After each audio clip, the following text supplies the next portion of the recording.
Hello everybody, welcome back to the channel. I am the Inconsequential Runner, and in this video, what we're going to focus on is your wearables. What are the key metrics you should be tracking? Because there are three. Now, depending on the functionality of your wearable, you might have these metrics or not. Let's get straight into them. I know if you've got a Garmin, you are going to be covered. The three big metrics are this. Firstly, is your overnight heart rate and what the lowest heart rate was. Usually for me, it's 47 to 49 beats per minute. I know that if my heart rate goes down to that range, 47 to 49, I am good. 50, 51, not too bad. But conversely, if I wake up and my resting heart rate overnight was about a 53, 54, 55, I know something is up. Either I'm fatigued and I haven't recovered properly, or I'm battling with some sickness. Something is coming on. And usually my heart rate will tell me before I start to feel it. That's metric number one. Get really good at understanding what your baseline is for your resting heart rate overnight. Number two is the amount of sleep that you get. So again, now take this with a pinch of salt because I find there are some inaccuracies. And remember, your watch or your wearable has to guess when you've first gone to sleep. So you might be lying on the couch for a number of hours, then you go to bed. Your watch might think when you're lying on the couch that you're asleep because you're lying on the couch at a time where you'd usually be in bed. And when you get up and move, it thinks that you've just gone up and gone to the bathroom. So take it with a pinch of salt. But often it is right and it reads correctly how often you're in REM sleep, how often you're in deep sleep, and how often you're awake. But yeah, look at those hours, the hours and minutes that you're asleep each night. Of course, what you're looking at is trends. I got a bit of a fright. I thought before the data, I was sleeping the best part of 8 hours a night. Turned out to be closer to 6 and a bit hours. So that changed my whole sleep routine. So now I go to bed earlier.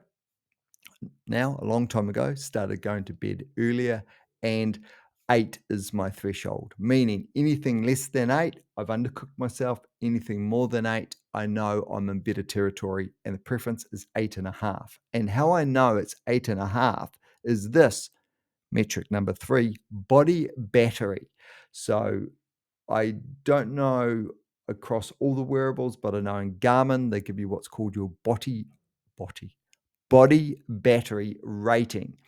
And that is how well your body battery has recharged overnight. You want to get to 100 each day. Um, if I have a really poor night's sleep and I'm fatigued when I go to bed, then it's not unusual for my body battery to charge to only 60 or 70. I think these ratings make them relative. It doesn't mean 100 is perfect, but it means your body is in a much better state than it is 60. But if you usually wake up and your body battery is 80, then you know when it's 90, you're in a better state than you usually are.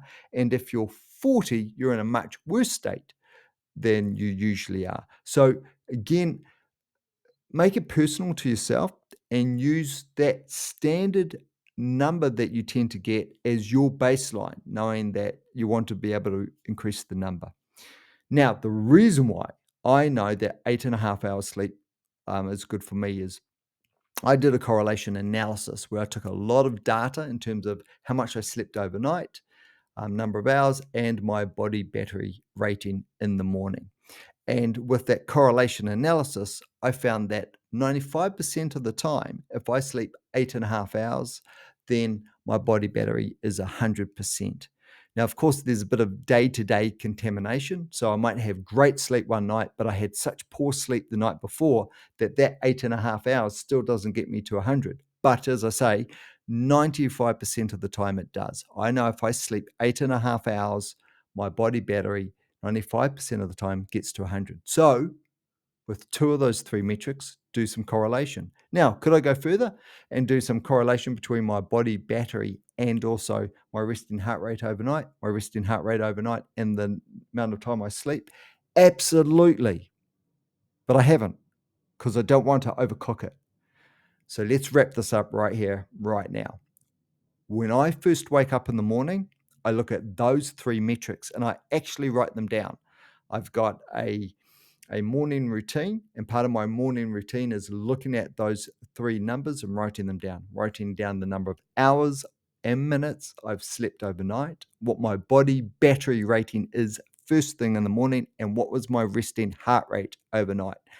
And that can help me with my planning for my run for the day.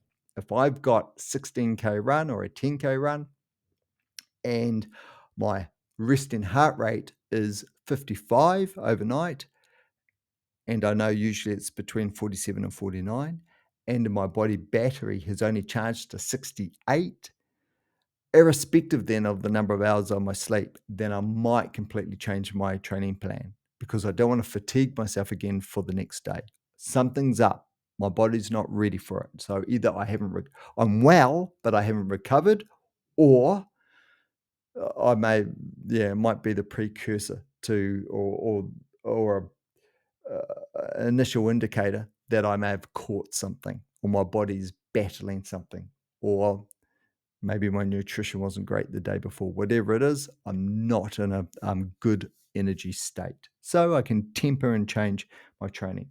Those 3 metrics: overnight heart rate, body battery, the rating first thing in the morning, and the amount of sleep that you get. Track them over time. Don't start making big decisions until you've got at least a month's worth of data, and then you'll sort of know where you're at with that. If you are going to change anything, it's going to be your sleep. Just sleep more, unless you're oversleeping, of course. Um, and it's all relative to you. That's it. Those are the 3 big metrics. If what I've shared with you is helpful, hit like. If you want to stay across these videos, you know what to do. Hit subscribe. And thanks for your patience, because what I do with these videos to save time is I speak fast and I do them all in one take. In the first take, saves me time. So thank you for your tolerance with a video that doesn't have all the bells and whistles. But I'd like to think it's nutritionally rich and really helpful. Okay, take care. Catch you in the next one. Bye.